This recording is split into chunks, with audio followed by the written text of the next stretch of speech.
When you go to vote this year, you may have the feeling that several million people are looking over your shoulder. Sounds kind of creepy. Wisconsin's elections in 2020 are some of the highest stake ever. Are those elections secure? Will the Russians come in and tinker with the results? My guest today says, probably not. Kelly, thank you for being with me. You're welcome. The immediate past president of the Wisconsin Municipal Clerks Association. Kelly Michaels is the Brookfield City Clerk, and you've got more than a few elections under your belt. I do. I have a 30-year career in this business, starting out in Wausau, Wisconsin, then moving to Stoughton and landing in Brookfield, which has been a great opportunity for me. But elections are a big part of the job for a municipal clerk. It is our bread and butter, if you will, especially in a 2020 election scenario.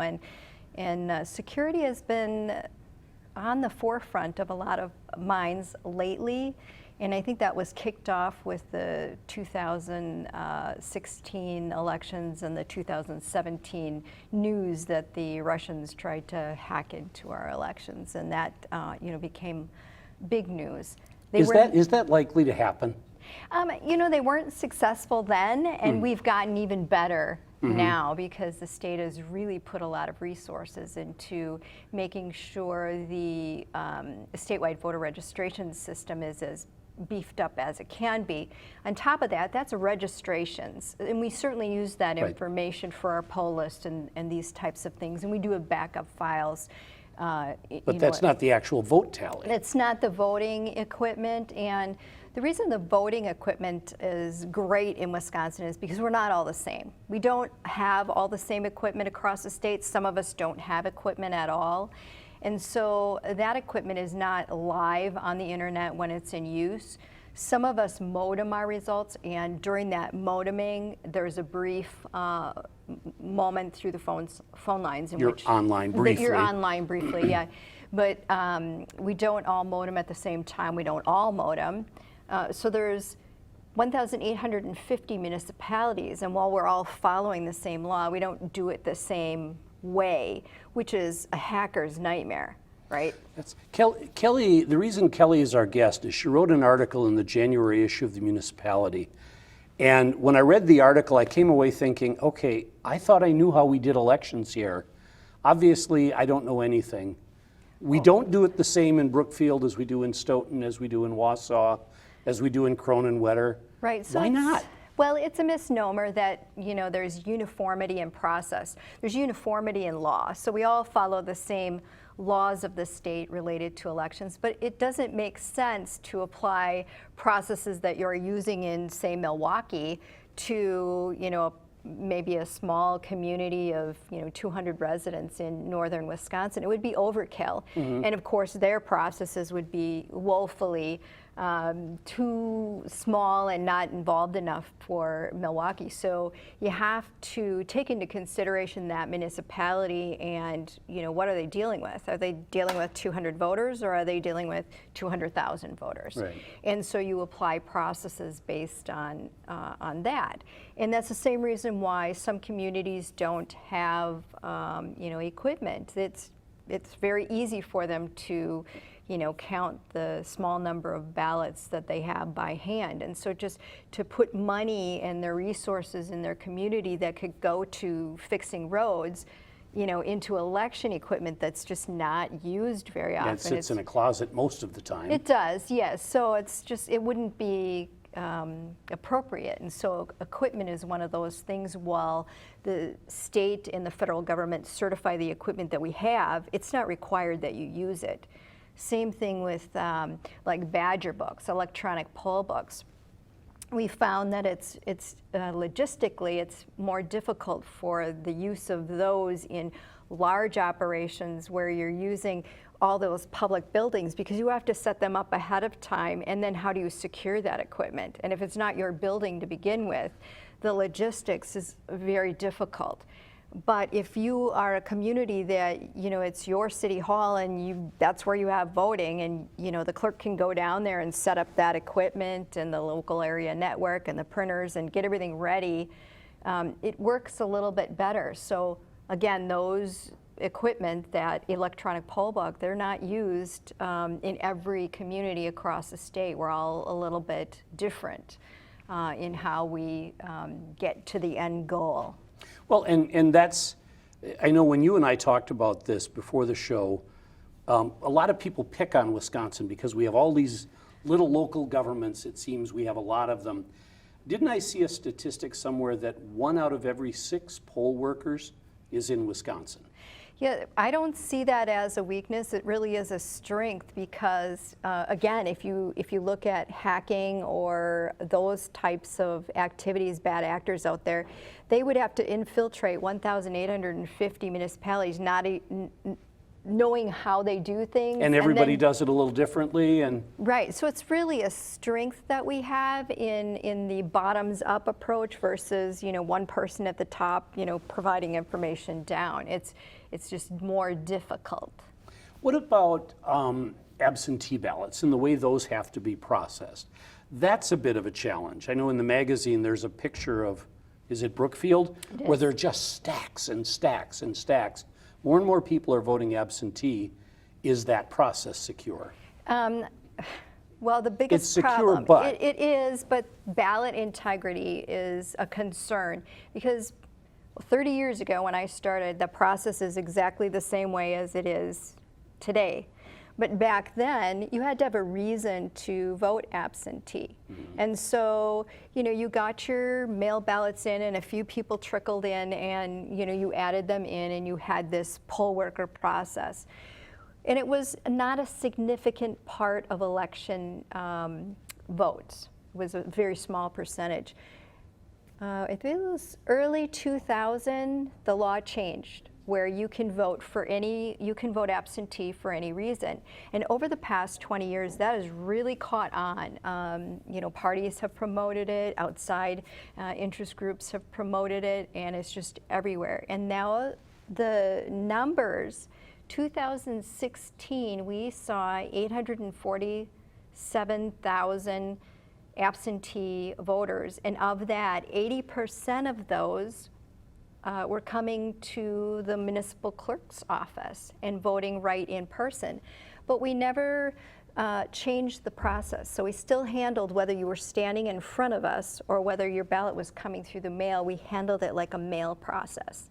So you come in, you vote, you put your ballot in an envelope, and then it gets all management for 2 weeks.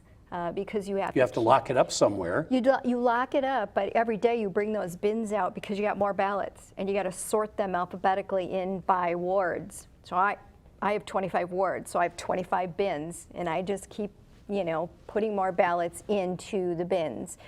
And then you have to hire poll workers to then, on election day, get all those ballots opened and into the machines, and sometimes they reject because the ballot's got an error on it, and now that poll worker has to determine what the voter wanted.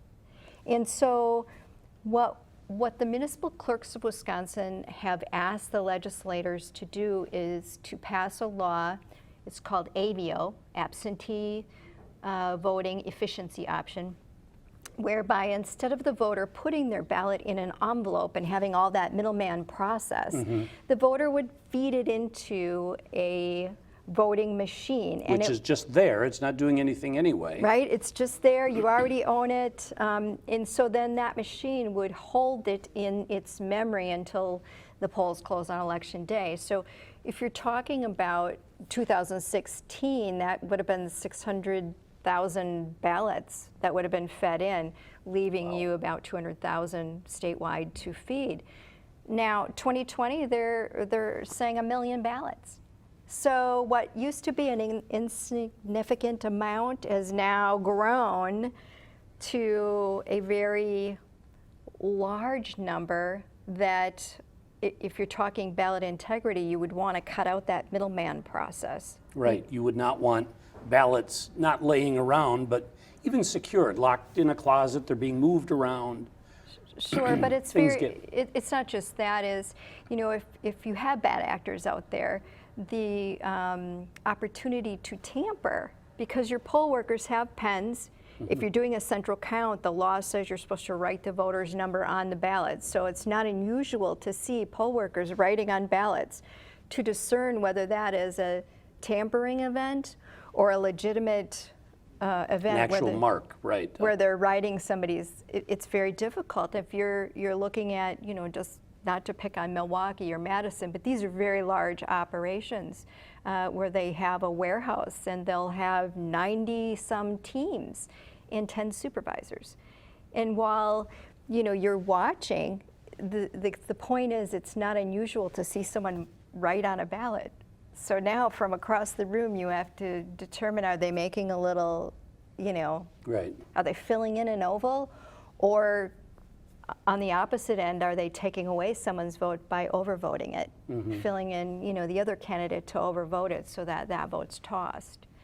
So there's opportunity out there. No one wants to think that, poll workers are tampering, but, you also have to say that, ballot integrity is important. Right. And as those numbers become significant, you might have some bad actors out there that are saying, wow, 1 million ballots, we could really do some damage. And so what municipal clerks have identified is a way to take that number back down to, 20%. Right.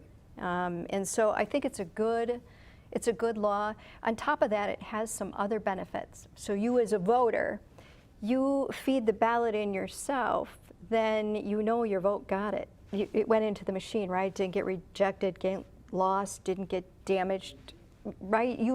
Right, So, I saw it.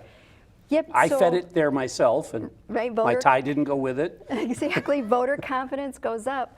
But on top of that, it is a money-saving option for municipalities, because let's say the city of Brookfield, on election day, my 7 pieces of equipment are now going out to my polling sites to be used, while the in-person voting is going on. And at the same time, I now have to get 10,000 ballots into those machines. I got to rent additional machines because it's just too much. But if I were allowed to feed those ballots, if the voters were able to feed those in during those weeks that it's just sitting there all ready to go. Well, there's a line of people out your door waiting to vote. Exactly. So then I don't have to lease equipment, which is expensive. I can just use the equipment that I already own. Plus, I can lower the amount of envelopes I have to purchase to just truly mail ballots. I can lower the seasonal staff I have to hire to manage all those ballots. I can lower the number of poll workers that I have to process those ballots on election day. So there is cost savings associated with these large scale operations. There is also a tipping point for communities where it would be overkill to do this process with the machines. And so the law would be optional.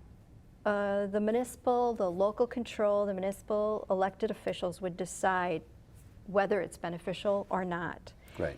And that's been one of the criticisms of the proposed law, is that it's not uniform. But as I said before, there are lots of processes in Wisconsin that are not uniform. Do you ever get people saying, we should just do all this on the internet? That would take away all the problems. Has anybody proposed internet voting? I hear that now and then. I would not be in favor of that, just Why not? because I think it's incredibly important that no matter what process you have, that you have a paper audit backup. Okay. And Wisconsin has that. We have a paper trail. And I think that's incredibly important anytime you're using electronics. I mean, there are a lot of people out there that they don't trust electronics. And I think if you move that to internet, you're opening up a huge hole of opportunity for election tampering. Basically, so, if you can put it out there, I can hack it. Someone right. can hack it. Right. I have an email on my phone right now from a good friend of mine saying, could you go buy me $500 worth of Amazon gift cards? Right. I don't think she sent that to me. Right. I don't think we should go in that direction. I really like Wisconsin, how we do things at a municipal level, so that makes it difficult. I like that our machines are not on the internet when in use. I love that we have ballots as a backup and a report that prints out. So I think those are all really good processes. Where we need to work is on absentee ballot processes for in-person voting. Which has sort of grown faster than we can deal with It's it. huge, yeah. My guest is Kelly Michaels. Kelly is the clerk of the city of Brookfield, and she's getting ready for the Super Bowl, which in this case is the presidential election. Never mind the thing with the football. Let's back up a little bit. Let's get away from the whole security question. Putting on an election, and I'll put it that way, I don't know if that's the right way to describe it. You don't simply take the dust cover off the machine, plug it in, sit down and say next, do you? I mean, there's a lot that goes into setting up for an election. Right. It's funny because oftentimes I'll hear someone say to me, oh, it's election day, you must be extremely busy. But the truth is, it's an event. It would be like planning an event. You are actually very busy in the months before because there's so many things that you have to put into place. If you have polling sites, that are off-site, you have to work with those owners to make sure you've got that space reserved. In addition to that, it has to be ADA accessible, so you've got reports to the state, and if there's any issues, you have to fix them. City of Brookfield, we had 2 of our sites that had issues, and so we had to fix a private place like that a we step didn't own. or a door? Yeah, there was a rise Okay. too much between the sidewalks, and Right. so you have to solve those problems even though it's not your building. And so that whole process right there, first you got to get your building in place, then you got to find out, what is your turnout going to be, because everything you do is going to be based on your guess of how many people are going to turn out. And when I say guess, it is a guess. We do get surprised sometimes, but it's an educated guess in that we look back at, well, what election have we had in the past that's similar, and what did the turnout look like? But you also have to look at, how many ballots you're going to need, which involves not just turnout, because those are just the ballots you got back, but how many did you send out?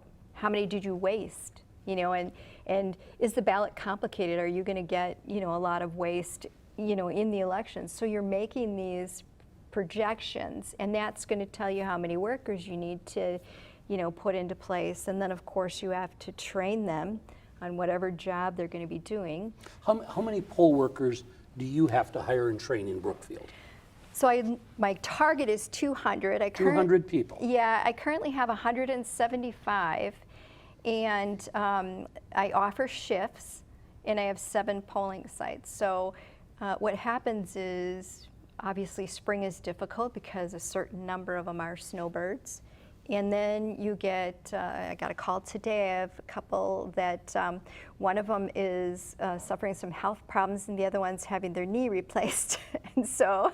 Are you letting them off? I'm Or are you letting saying, them- yep, you got to be here. We'll give you a chair. It's making it difficult, but I've depleted my entire list for the February election, and now I'm calling poll workers and saying, hey, I know you only wanted to work a morning, but could you work a full day? Because that's what you have to do when you run out, and spring is particularly difficult. And then some of our elections hit flu season.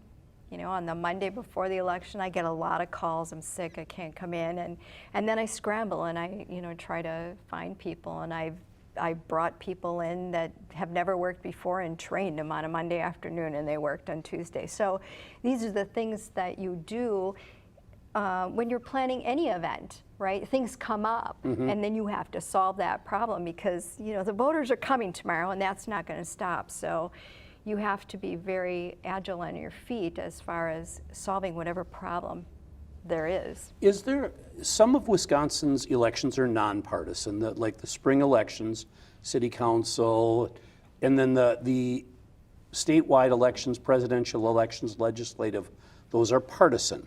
Yeah. Is there a difference other than turnout? The difference is the public's passion and perception, and presidential elections are particularly difficult because the people's threshold for patience and their threshold for following rules can sometimes get broken because the passion for their candidate. 2020 is already heating up to be difficult, and I don't know if you caught today's paper, but in the city of Oconomowoc, the mayoral race, one of the candidates was challenged. They had 216 nomination signatures, and it was a 9-page challenge came into the clerk. She certified 200, and they appealed to the state. And it turns out that they had additional signatures thrown out. So that candidate who had gotten those signatures will not be on the ballot.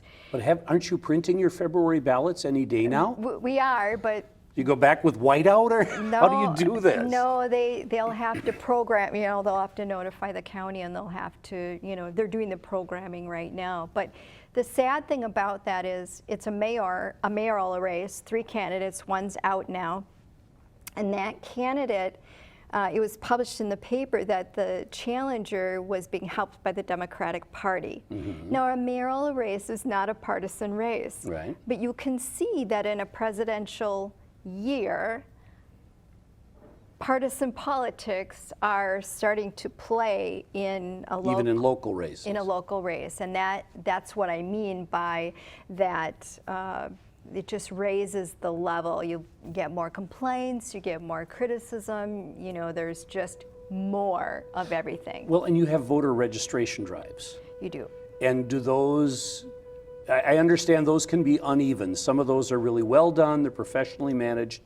And then there are those that are, let's just say, more spirit and passion than paperwork. Right. Well, we often get complaint calls from voters because either the information they're getting from the agencies that are sending them is inaccurate, or they filled out paperwork that never made its way to the municipalities, so they didn't end up on the poll list. So we often get complaints that, these outside agencies didn't do their job, but mostly it's confusion because they think it's coming from us, but it isn't. These are agencies that are, getting out the vote type efforts. And, municipal clerks really have to get the word out and let them know what ways there are to safely register, because again, there are bad actors out there. Yeah. And when you register, you provide personal information such as your date of birth and your driver's license number.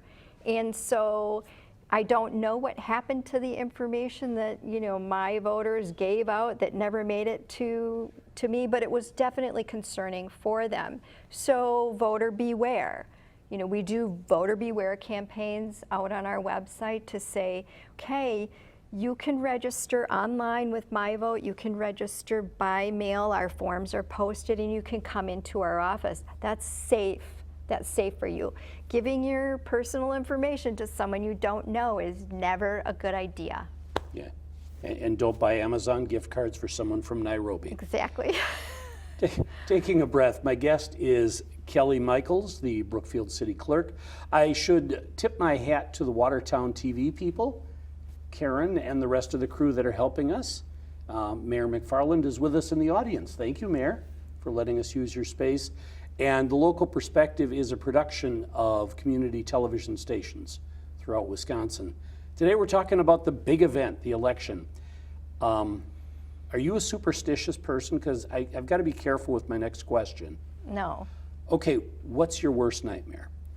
Oh, my worst nightmare is running out of ballots and having me make the front page of the newspaper and the national, TV as, the clerk, the clerk, one that ran out. The one, right. So you tipped the election. It was you, right? Right. And Brookfield has been, involved in national. Before I became the clerk, they had a situation where the Kloppenberg race was flipped due to State Supreme Court race. Right, and that was just simply human error. The clerk at the time had emailed the absentee portion of their votes to the county clerk, and the county clerk uploaded it onto a laptop and just simply forgot to hit save.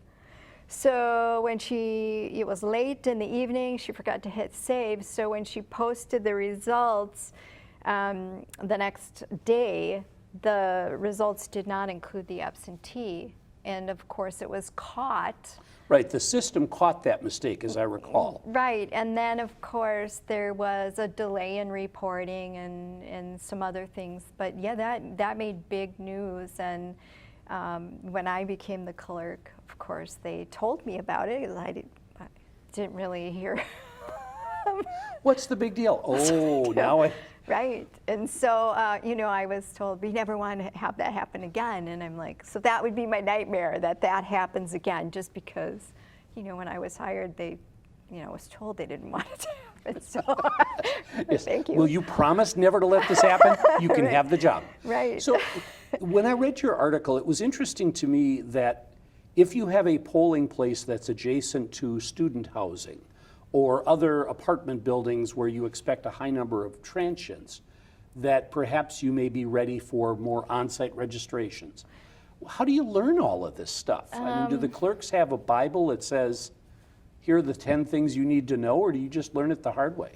Well, I think most clerks learn it through our Wisconsin Municipal Clerks Association. We have a professional association that we network with each other because there is no Bible and things change. And so that networking with other clerks, it's crucial.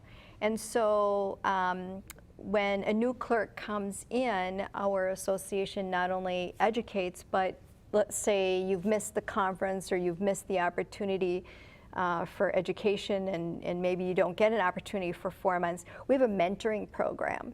And so a new clerk can mentor with, you know, an experienced clerk to get one-on-one. My community is very much like your community. Here's what you need to know, because if you don't know it, you don't know it. Right. And so that helps communities. And I think our dues are like $65 a year, so cheap insurance. Not only that, we have a clerk list, an email list, and we have 700 members. So you can put a question out there, and in a couple seconds, you know, other clerks that have been there, done that, have sent you, you know, here's your answer, or here's where you need to look, or here's what happened to me. Don't, you know, watch out for this pitfall. And so that networking is extremely helpful, and it helped me, you know, my baby clerk years. So what was, and we're kind of coming down to the end of it. I knew we would. We could spend all afternoon talking about this. But what was the one, I don't know, maybe disaster you averted, or what was the one incident in the elections that you've managed where it worked? You know, it could have gone over the cliff, but you saved it, or there was a problem that you addressed, or maybe it was just one that you got all done, you had a cup of coffee and you said, you know, that just worked really well. Well, I don't know if I have that example, but I can tell you an example that I have never forgotten in my entire career, and it was after my first election. I was appointed the clerk in Wausau, and it was my first one, and I thought, ooh, this was, you know, not too bad. This went pretty good. And a call rang into my office, and it was a very demure older woman, and she said in her older voice, "Are you the city clerk?" And with pride, I said, "Why, yes, I am." Better believe it. Right, I was new. Yes, I am. And the woman, as mean as she could, said, "Ya bird brain," and she hung up on me. And to this day, I don't know what went wrong, but you better believe that I went and systematically looked at every single thing we did and how we did it. And it was because I knew there was a problem, but I didn't know what it was. She never called me again. I'm assuming I fixed it, or maybe she passed on. I don't know, but it was very it still rings in my ears. And so after every election, I do a debriefing with my poll workers. I do a debriefing with my staff because I've never stopped wanting to improve. And so that it was an unpleasant thing that has really helped me, I think, in my career, be a better clerk as far as elections go. But you never found a problem. Well, I found things, you know, because I was a new clerk, just little things that I thought we could do better, and it opened my ears to what poll workers had to say. It opened my ears to what my staff had to say, and you know, I don't know that, you know, maybe I would have gotten there on my own, but that was the trigger. That nice little old lady who was really, really angry enough to call me a bird brain. So without explaining why. Without explaining why, you know, she probably mustered all of her courage that she could. You know, she was of that era where, you know, they were nice. She was probably somebody's really nice grandma. But Kelly Michaels, thank you for being with us. You're welcome. Good luck with the elections. Everybody, don't forget to vote. I want to thank community media again, especially Watertown TV, for helping us put this on. This is The Local Perspective. Have a great day.